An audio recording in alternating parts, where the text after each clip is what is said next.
gens qui ont déjà de l'intérêt pour la chose, il y en a d'autres qui se posent des questions, il y a des gens que l'on connaît parce qu'ils nous ont déjà consultés, il y en a d'autres qui sont en demande.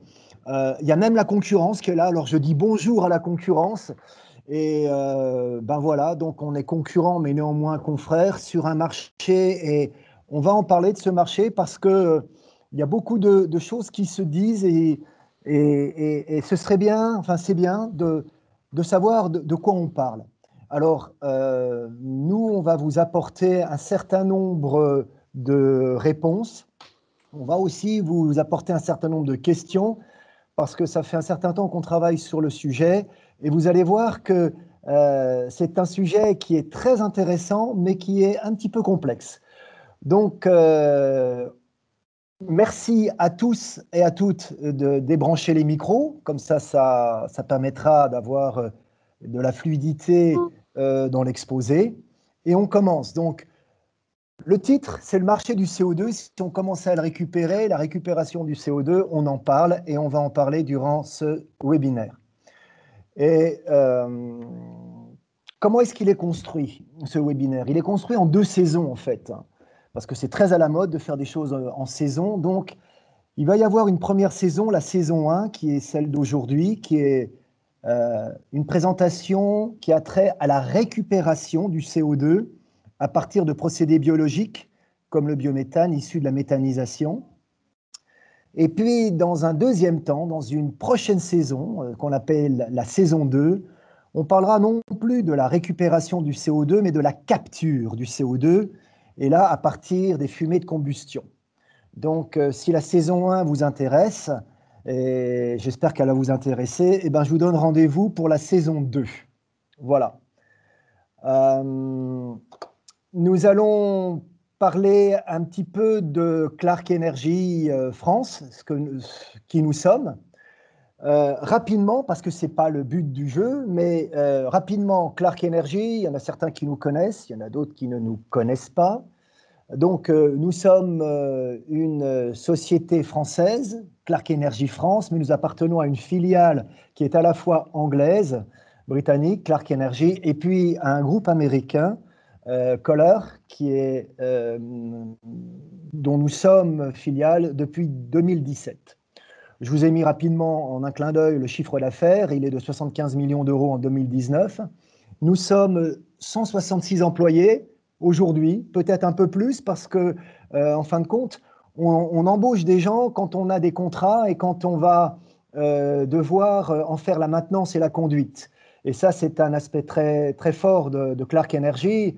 Effectivement, nous sommes une société d'ingénierie, d'installation et de maintenance. Et la maintenance, eh bien, on la fait de proximité parce que c'est une maintenance qui est engageante. Donc, ça fait qu'on a beaucoup de techniciens qui sont répartis sur tout le territoire. Nous travaillons avec 2 partenaires, un partenaire historique qui est Yann Barrer, aujourd'hui INEO, et qui nous a accompagnés et qui nous accompagne toujours dans tout ce qui est cogénération des moteurs, aussi bien sur le gaz naturel que sur le biogaz. Et puis, depuis 2 ans, nous avons un autre partenaire, un nouveau partenaire, un partenaire italien qui est Tecnoproject Industriale, en italien dans le texte, qui appartient au groupe gazier SIAD. Et avec ce partenaire, nous développons, nous déclinons la double activité, donc comme Michel vous l'a dit, à la fois l'épuration du biogaz en biométhane, et on a plutôt opté pour une épuration du type membranaire, et puis la récupération et la capture du CO2, pour lequel TPI, puisque Technoproject Industrial c'est TPI, a à la fois une grande connaissance et beaucoup de références, ce qui est très intéressant. Et aujourd'hui, je vais vous parler uniquement de la récupération du CO2. Alors, le CO2, on sait un peu ce que c'est. Le CO2, c'est un gaz, mais c'est aussi un solide, c'est aussi un liquide. En tout cas, c'est une molécule qui est tout à fait particulière parce qu'elle existe sous 3 états, et même sous 4 états. Sous forme gazeuse, sous forme solide, sous forme liquide, et puis sous forme surcritique ou supercritique. Et ce qui fait que le CO2, de par son diagramme de phase, réagit différemment en fonction de la température et de la pression dans laquelle il se trouve. On peut voir qu'à pression atmosphérique et aux alentours de 20 degrés, ben, on trace un trait, on voit qu'il est gazeux. Et on voit également que parce qu'il est gazeux, il occupe beaucoup de place. Essayer de le transformer dans un composé qui va prendre beaucoup moins de place et on va donc le liquéfier. Et on va le liquéfier et pour le liquéfier, on va l'amener à une température, à une pression donnée. Et vous voyez sur le diagramme que les paramètres opératoires du CO2 liquide, ben c'est entre 14 bars, moins 30 degrés, jusqu'à 20 bars, moins 20 degrés. Là, le CO2 que l'on connaît gazeux va passer sous forme liquide. Donc sous forme solide, parce qu'il existe aussi sous forme solide, il est transporté chez les utilisateurs dans des conteneurs isothermes. Sous forme liquide gazeux, soit dans des bouteilles de gaz sous pression 45 à 65 bars, parce qu'il ne faut pas aller au-delà d'un point critique, qui est à peu près de 74 bars, et d'une trentaine de degrés, parce que là, le CO2 devient surcritique et a des propriétés tout à fait particulières. Mais en règle générale, le CO2, quand on le transporte, il est sous sa forme liquide, dans des citernes isolées entre 12 et 25 bars. Et lorsque l'on veut utiliser, non pas in situ, mais loin de la production du CO2, le CO2 sous sa forme solide ou gazeux, eh bien, on va le faire passer sous une forme liquide et ensuite, après, on va soit le transformer en solide, soit le transformer en gaz. Donc, c'est pour ça que l'on parle très souvent et que je vais vous parler du CO2 liquide. Mais ce n'est pas uniquement sous sa forme liquide que le CO2 est utilisé. Je vous ai mis un tableau qui est pratiquement exhaustif sous les différentes utilisations actuelles. Et actuel est important, le terme actuel est important du CO2. Vous voyez donc que le CO2 a une utilisation sous sa forme gaz, sous sa forme liquide, sous sa forme solide et sous sa forme supercritique qui n'est pas tout à fait du liquide et plus tout à fait du gaz, qui est quelque chose de tout à fait particulier. Son utilisation, ben, elle est multiple, en chimie, en industrie, en agroalimentaire. Et aujourd'hui, il y a un véritable marché du CO2 avec un bon nombre d'utilisations qui sont toutes plus ou moins connues. Tout le monde sait que dans certaines boissons gazeuses, eh bien, le gaz qui se trouve dans la boisson, c'est du CO2. Tout le monde sait, parce qu'on a tous été dans des concerts, qu'il y a tout d'un coup le groupe qui sort de nulle part, et c'est du CO2 solide, enfin, qui est transformé en nuage pour des effets scéniques, bien évidemment en industrie, bien évidemment en chimie, pour beaucoup d'utilisations. Donc les utilisations sont nombreuses. Et au-delà de ces utilisations nombreuses actuelles, je vous ai mis des opportunités.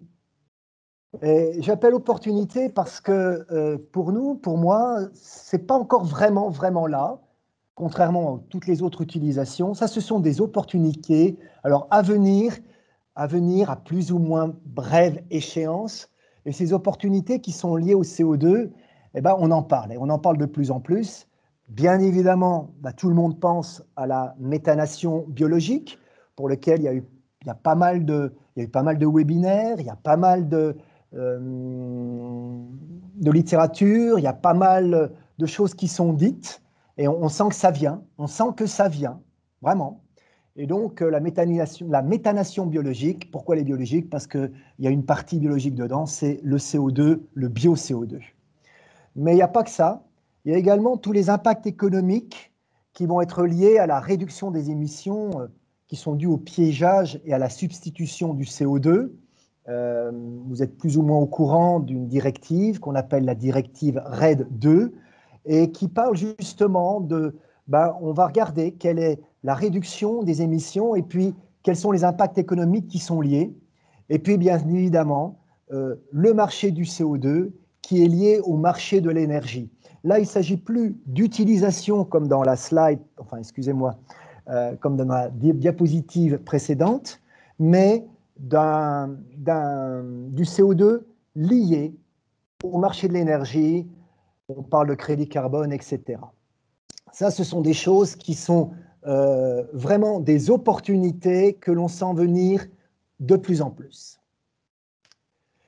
Alors, je vais vous parler courtement, en fait, du procédé qui est mis en place avec notre partenaire TPI, du procédé de récupération du CO2, parce que ce n'est pas tellement de ça que j'aimerais parler, que j'aimerais partager avec vous, mais simplement pour vous dire que Clark Energy TPI possède un procédé avec beaucoup de références, et que ce procédé, il est maîtrisé, et que le procédé qui est mis en place, il existe d'autres procédés, d'autres confrères ont d'autres procédés, il n'y a pas de souci, mais nous, eh bien, nous, notre procédé, c'est celui de la liquéfaction cryogénique par condensation au fréon à partir des off-gas d'épuration.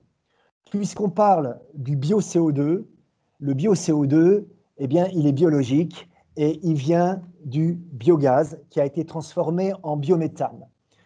Je ne rentrerai pas dans les différents process, enfin les différentes étapes du process.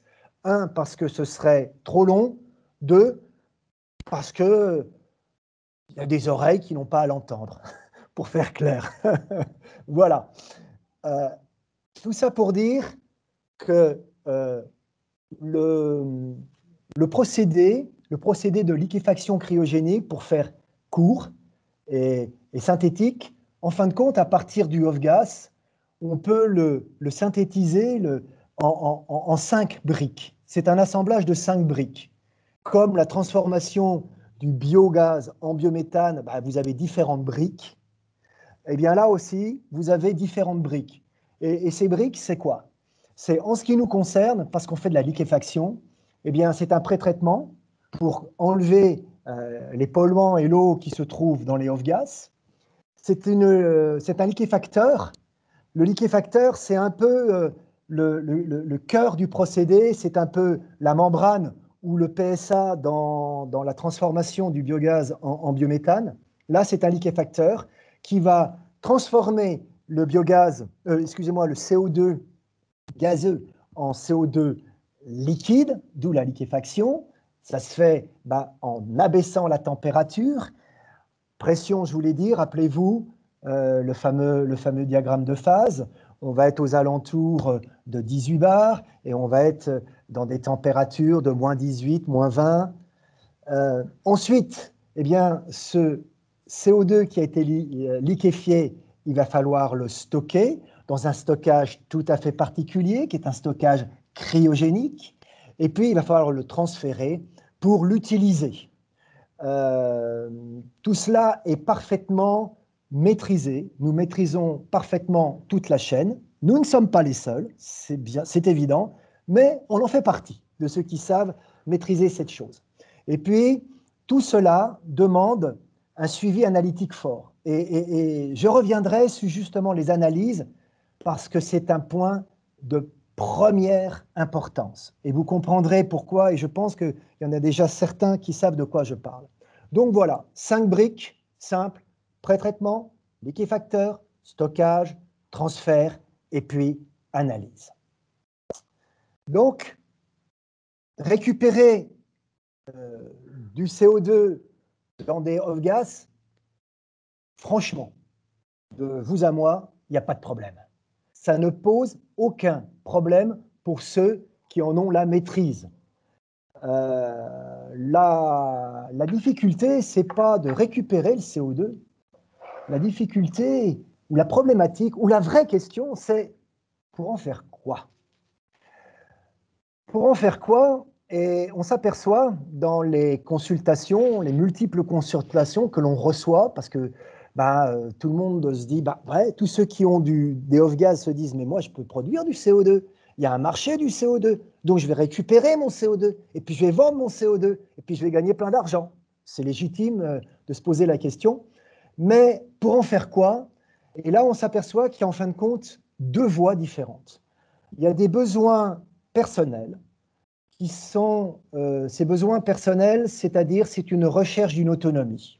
Et là, c'est plus les prospects industriels qui utilisent le CO2 et qui se disent, aujourd'hui, j'utilise du CO2 liquide qui provient de gaziers, dont je ne nommerai pas les noms, mais je leur dis bonjour au passage.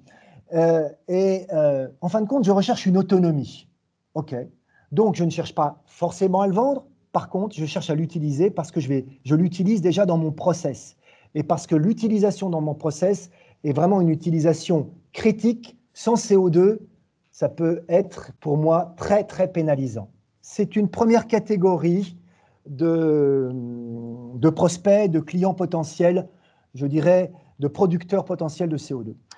La deuxième, et la plus nombreuse, c'est pour la vente. Je vais produire du CO2, je peux produire du CO2, j'ai de quoi produire du CO2, et ce CO2, je vais le destiner à la vente. Et la bonne question, qui c'est qui va me l'acheter? Qui va m'acheter mon CO2? Et surtout, à quel coût? Et la question, et si certains étaient là lors du webinaire de Polytech, j'avais déjà mis en exergue cette question, et chemin faisant, je la remets en exergue parce que c'est vraiment la question à se poser. Quelle va être la rentabilité de mettre en place une unité de récupération de CO2? J'ai mis de CH4 entre parenthèses parce qu'effectivement, comme on récupère des off-gas, c'est-à-dire les gaz des vents qui proviennent de l'épuration du biométhane, il y a beaucoup de CO2 et il y a un petit peu de CH4. Et le CH4, on va le récupérer, j'en reparlerai également. Mais là, on va se focaliser sur le CO2 qu'on récupère. Alors, dans les gens qui se sont inscrits, j'ai eu la réponse, combien ça coûte, combien on le vend, c'est quoi, quelle est l'économie qui est liée. Alors, je vais vous présenter des chiffres, mais je vous présente des chiffres qui n'ont pas grande signification. Parce que vous avez peut-être déjà compris, ou vous allez comprendre, que le marché du CO2 aujourd'hui, dans son utilisation actuelle, c'est bien pour ça que je vous ai fait deux diapositives différentes, une avec les utilisations actuelles et l'autre avec les utilisations en devenir, en opportunité. Aujourd'hui, le marché du CO2, c'est un marché qui est très local. C'est un marché qui est fait de demande et d'offres. C'est vraiment l'offre et la demande. C'est-à-dire que la même production de CO2 avec le même débit peut être dans une région tout à fait rentable et dans une autre région absolument pas rentable. C'est pour ça que le marché étant très local, il faut vraiment savoir je vais produire du CO2, mais à qui je vais le vendre et combien je vais le vendre.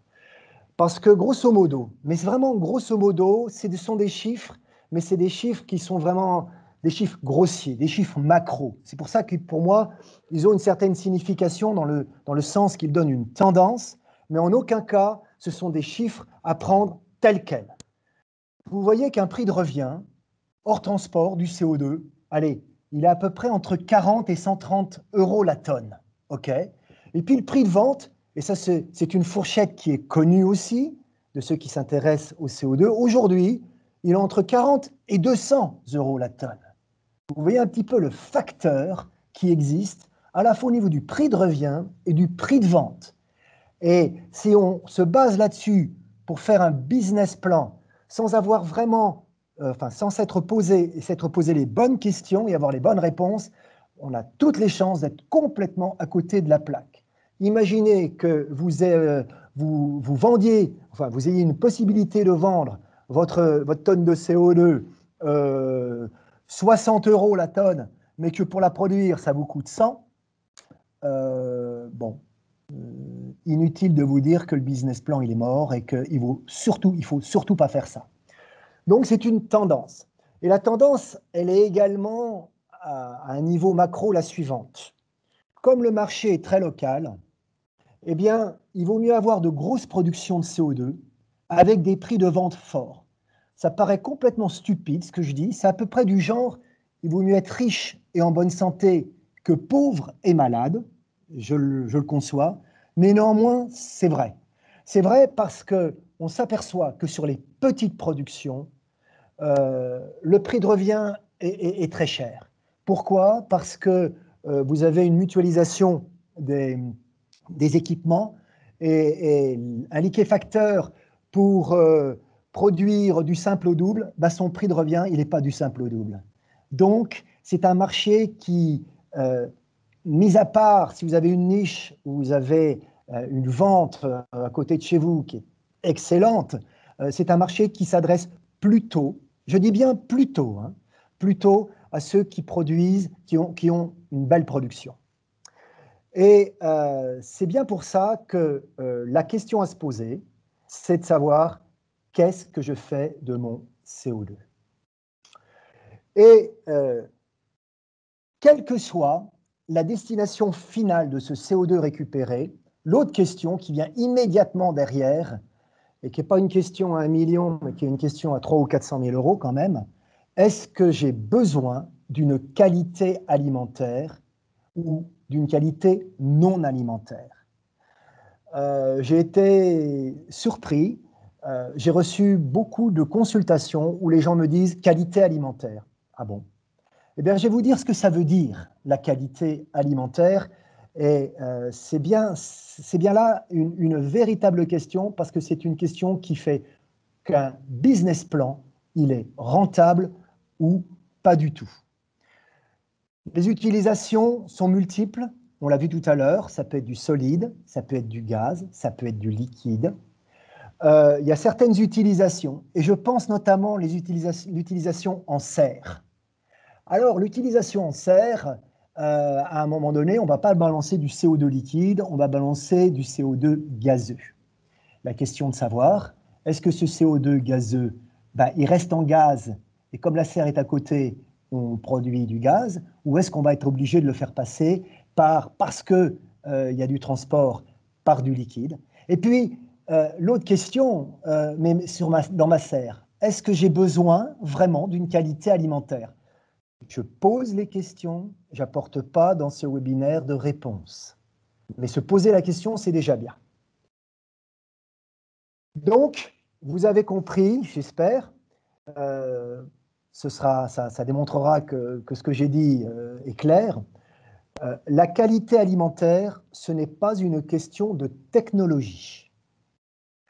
Je le répète, la qualité alimentaire n'est pas une question de technologie. Les technos qui sont en place, en tout cas celles que l'on propose chez Clark TPI, permet largement d'arriver à une qualité alimentaire. Hein, je le dis, la liquéfaction cryogénique produit de facto cette qualité alimentaire. Non, la qualité alimentaire, là où est le problème, la problématique, la vraie question, c'est que la qualité alimentaire s'accompagne d'un traçage avec de très grosses contraintes analytiques. Et on peut le comprendre. Si le CO2 que vous produisez, qui provient d'un off-gas, qui provient d'un biogaz, qui provient d'une source qui est plutôt une source, on va dire, allez, on est entre nous, un déchet, vous comprenez qu'avant de le mettre dans une boisson gazeuse, vous avez intérêt à démontrer que votre CO2, il est d'une super qualité. Il est d'une super qualité, notamment en concentration de CO2, mais surtout dans tous les polluants qu'on ne veut pas. C'est une évidence. Et pour démontrer qu'il faut la super qualité, ben, il va falloir mettre en place une analyse de super qualité. Voilà l'objet de tous les fantasmes et de tous les problèmes. C'est la spécification EGA. La spécification EGA, ce n'est pas une norme, c'est une spécification qui a été émise par... c'est un code de bonne conduite, c'est tous ceux qui sont dans le monde de l'alimentaire et qui ont dit, ben, le CO2, on sait très bien d'où il vient, puis on sait très bien qu'il y a du CO2 qui va venir, potentiellement du biogaz, ouïe. On veut être sûr que ce CO2 qui va venir, il est d'une qualité irréprochable. Et ça, on ne peut pas en vouloir aux professionnels de l'agroalimentaire de vouloir un CO2 de qualité irréprochable. C'est pour ça qu'il y a cette spécification EGA, qui est vraiment la spécification sur le CO2 comme additif dans l'agroalimentaire. Je fais référence au tableau que je vous ai montré tout à l'heure. Il n'y a pas que le CO2 pour l'agroalimentaire. Il y a plein d'utilisations actuelles et il y aura certainement d'autres utilisations à venir qui n'auront pas besoin de répondre à la spécification EGA. Néanmoins, aujourd'hui, cette spécification EGA, on la voit beaucoup. En plus, il y a une forte attente. Alors, quelle est... merci à la personne qui est en train de parler d'éteindre son micro. C'est bien, c'est sympathique, mais ça dérange un peu. Merci. Donc, la spécification EGA, on la voit partout, et c'est normal. Elle est dans beaucoup de cahiers des charges. La spécification EGA, il y a deux choses. Et les deux choses, elles sont dans les appendices. Oh, excusez-moi, je me suis gouré. J'ai fait une erreur. Oh là, attendez voir. J'ai fait une mauvaise manip.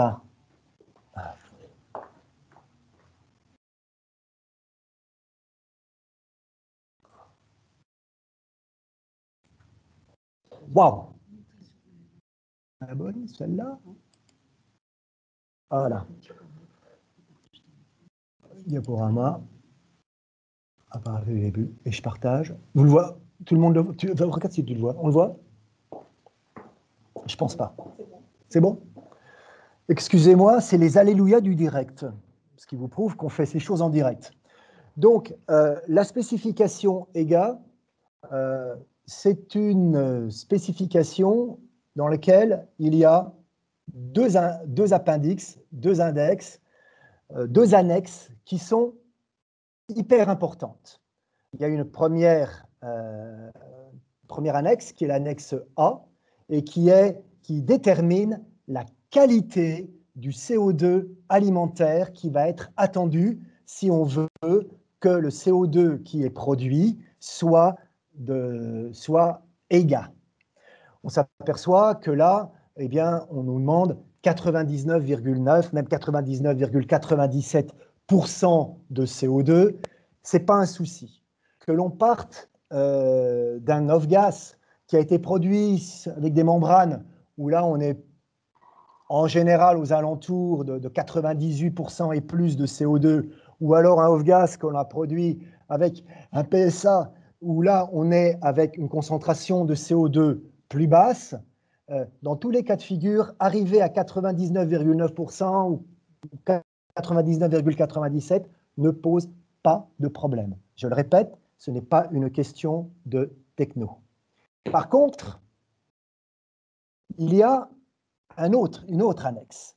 Et l'autre annexe, ce sont les analyses. Et là, on s'aperçoit qu'au niveau des analyses, il est demandé des analyses très poussées, ce qui est légitime, ce qui est normal.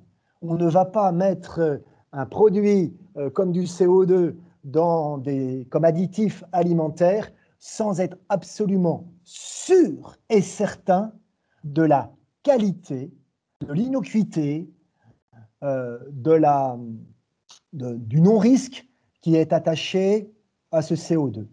Ce qui fait qu'on va être obligé d'analyser tout un tas de composés et de l'analyser pas de façon macro, mais de façon micro. Et donc, ce qui va demander la mise en place potentielle d'une baie d'analyse d'un haut niveau. Et ceux qui ont commencé à s'intéresser à la chose connaissent le mot qui fait peur, qui est le fameux mot carboscan. La carboscan, c'est quoi? C'est une belle analyse qui permet justement de répondre à ce fameux annexe D de la spécification EGA et qui va permettre de définir avec énormément de précision la qualité du CO2 liquide, enfin du CO2 que l'on va mettre, du CO2 qualité alimentaire. Alors, il n'y a pas que le carboscan. Le carboscan, c'est le plus connu. Alors, en tout cas, quand j'ai parlé aux gaziers et quand j'ai parlé à plusieurs acteurs de la branche, ils m'ont parlé du carboscan, mais ils n'ont pas que parlé du carboscan, parce qu'il y a autre chose que le carboscan, qui est un produit Unisensor. Il y a également un autre produit qui est le produit Pentatec. Et Pentatec, je devrais peut-être même en faire beaucoup plus le marketing, parce que Pentatec, c'est une filiale de TPI, et TPI, c'est notre partenaire. Donc, que l'on parle d'une baie d'analyse type Carboscan, d'une autre baie d'analyse Pentatec, ou d'une autre baie d'analyse qui existe, on est en train de regarder aux États-Unis ce qui se passe, le fait est, c'est que cette baie d'analyse, elle vaut plusieurs centaines de milliers d'euros. C'est-à-dire que c'est un petit billet entre 300 et 400 000 euros à mettre sur la table, rien que pour les analyses. On comprend que ceux qui ont une faible production de CO2 et qui souhaitent que cette production de CO2 soit estampillée qualité alimentaire, on comprend qu'avec un tel coût d'analyse, le business plan il va être catastrophique. Alors on peut se dire, je ne le mets pas en CAPEX, je vais le mettre en OPEX. Alors dans ce cas-là, les OPEX vont être extrêmement coûteuses parce qu'il va falloir prouver constamment que votre CO2 il est effectivement de qualité alimentaire. Je sais, je suis très insistant là-dessus, mais je peux vous dire que c'est un point fondamental. Je vais parler, parce que le temps passe, je vais parler très rapidement d'autres choses, mais je vais simplement faire effleurer le sujet. C'est fait exprès. Hein. C'est un petit peu comme dans les rencontres, on se rencontre une première fois, et puis après, c'est plus si affinité. Et le plus si affinité, ce ne sera pas en groupe, ce sera dans une relation différente, et on est vraiment à votre écoute. On est vraiment à votre écoute pour que, si vous avez des questions, et vous en aurez, on réponde à chacun de vous de façon détaillée et que les réponses qu'on vous donne, ce soient les réponses à vos questions. Et j'apporte un certain nombre de réponses dans ce que je dis. Je n'apporte pas toutes les réponses, mais c'est voulu, parce que je ne souhaite pas non plus que tout le monde entende les réponses que je pourrais donner. C'est un marché qui est concurrentiel, et donc je vous présente ce que nous, on sait faire, et je suis très heureux de vous le présenter, nous sommes très heureux de vous le présenter, mais pour l'affinité, pour continuer un peu plus d'affinité. Le deuxième sujet qui est intéressant, et qui est également un sujet sur lequel il faut se pencher, qui n'est pas un gros sujet énormément problématique, c'est la récupération du CH4. C'est formidable, on va récupérer le CH4 dans l'off-gas. Oui, absolument. On va récupérer le CH4 dans les off-gas. On ne va pas en récupérer 100%. On va en récupérer 99%. Et pourquoi on n'en récupère pas 100%? Parce que ce off-gas récupéré et recyclé, il est pas, excusez-moi, ce CH4, il n'est pas seul. Il revient avec du CO2, ce n'est pas un problème, mais il revient aussi avec de l'azote et de l'oxygène. Alors, plus vous aurez d'azote et d'oxygène dans votre off-gas, plus vous allez en récupérer, c'est une évidence. Et le fait que le CH4 revienne avec l'azote et l'oxygène, on sait très bien que l'azote et l'oxygène peuvent causer certains soucis dans la biométhanisation, dans la transformation, dans l'épuration du biogaz en biométhane. Peut-être que si vous avez une unité d'épuration, vous n'avez jamais été ennuyé par l'azote et l'oxygène, pour la bonne et simple raison que vous n'en avez pas. Je peux vous dire que nous avons été nous avons, et nous sommes en train d'exploiter des installations tout à fait particulières, où il y a beaucoup d'azote. Eh bien, je peux vous dire que ça peut être un véritable problème. La bonne chose, c'est que ça nous a permis de développer une base analytique qui nous permet de tracer cela. Donc, je le dis simplement, je mets une seule slide, une seule diapositive. Azote, oxygène, un peu plus d'attention, parce qu'à la longue, ça peut entraîner des perturbations dans la production du CH4 au niveau de l'épuration. Et c'est pour ça qu'on va mettre en place des moyens simples qui sont basés sur l'expérience de relargage de ce CH4. C'est pour ça qu'il n'y a pas 100% qui retourne, parce que c'est un composé dont il faut prendre conscience au niveau de l'azote et de l'oxygène. Voilà. J'en parlerai pas plus là-dessus, c'est simplement j'ouvre des fenêtres. Alors, si j'ai bien fait mon travail, je pense qu'à l'issue de ce webinaire, j'espère que vous avez plus de questions que de réponses, que vous avez des réponses.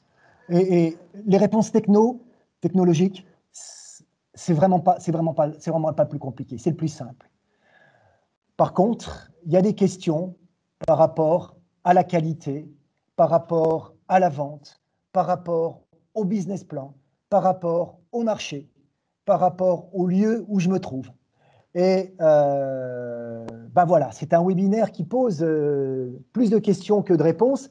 Et là, j'aime beaucoup même cette phrase d'Albert Einstein qui savait quand même de quoi il parlait. Et je vous la lis et je vous la livre. Si j'avais 1 heure pour résoudre un problème et que ma vie dépendait de la solution, je passerais les 55 premières minutes à déterminer la bonne question. Une fois que je saurais la bonne question, je pourrais résoudre le problème en moins de 5 minutes. Eh bien, c'est vraiment ça. La bonne question permet les bonnes questions permettent d'avoir les bonnes réponses.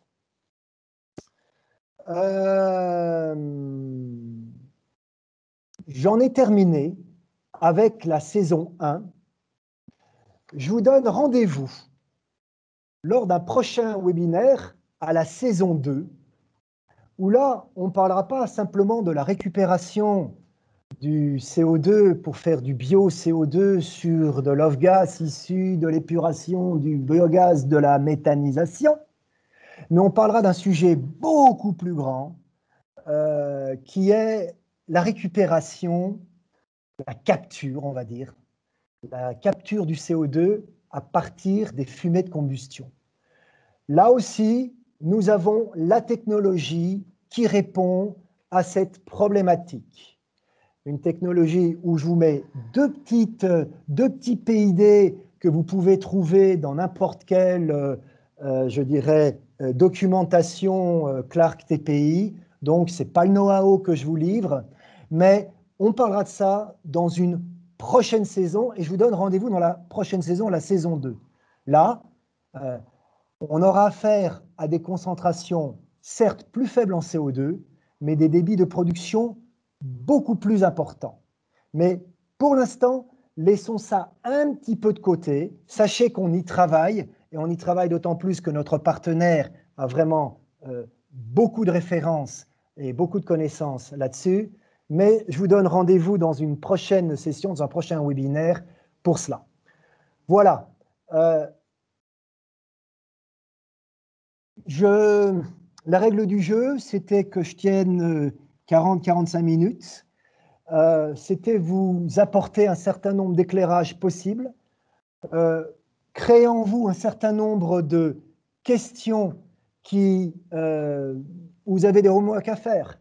Et c'est avec ces questions que vous allez pouvoir apporter vos réponses et vous allez enrichir vos cahiers des charges de vos réponses.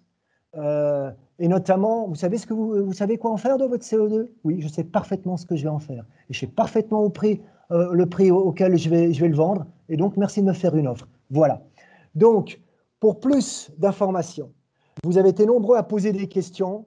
La règle du jeu, on ne répond pas aux questions en ligne pour différentes raisons, le temps, et puis c'est des réponses qu'on apportera à ceux qui voudront bien nous les poser. Je vous ai mis 3 noms. Il y a mon nom, il y a Olivier, il y a Rémi. Nous sommes à votre disposition pour à la fois répondre à un certain nombre de questions, vous accompagner, vous orienter, simplement faire notre rôle de sachant, et puis vous faire des offres, et puis bien évidemment les réaliser avec vous et être avec vous, pas simplement sur un coup, mais dans le temps, parce que c'est notre ADN, c'est d'être avec nos clients sur la durée et participer à leur prospérité et à leur aventure. Je vous remercie pour l'attention que vous m'avez accordée et je vous donne rendez-vous à titre perso avec tous ceux qui voudront bien. Voilà.